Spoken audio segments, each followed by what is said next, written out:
have it in your face, oh.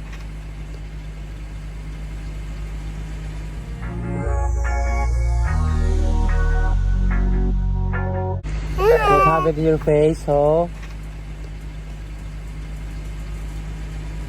Sige, Papa. Oo, nag-drawing mga mo ni Juwayong. Papa, Oh, when I go to another bridge, okay. because I can't go down there. Maaga pa nga lamang ay gising na nga daw ang anak ni Andy Eigenman at Vilmar Alipayo na si Kowa. Wala nga silang kaalam-alam na ganito na nga ang ginagawa ng dalawang bata. Sinulatan nga nila ang kanilang mga mukha ng pentel pen. Kaya naman, aliw na aliw itong si Vilmar Alipayo at ano nga daw ba ang ginawa ni Lilo sa kanyang mukha.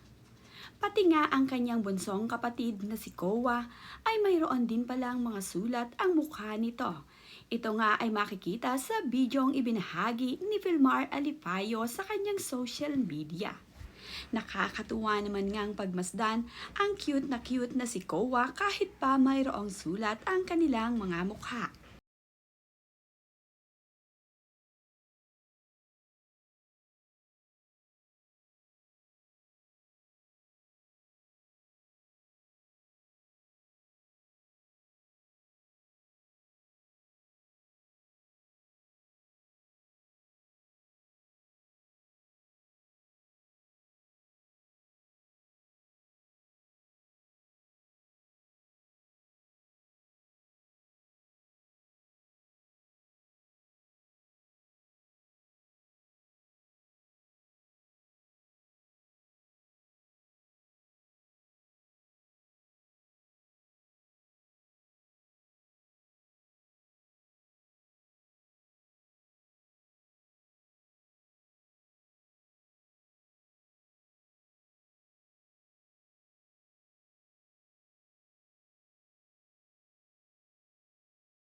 Hindi naman nga nakatiis ang dalawang bata at bumaba nga sila dito sa tabing dagat.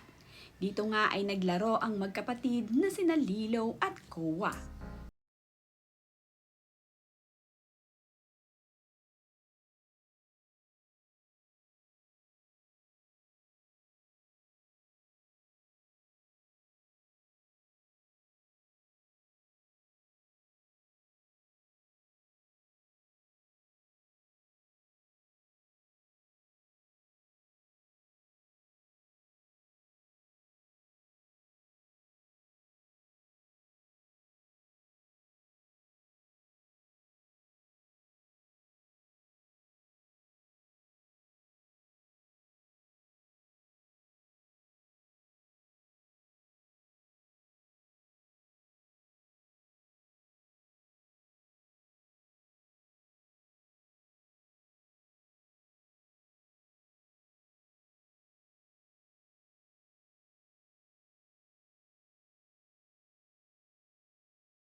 lumalaki na nga din ang business ni Pilmar Alipayo at Andy Eigenman. Nakapag-merge na nga daw sila para sa kanilang negosyo.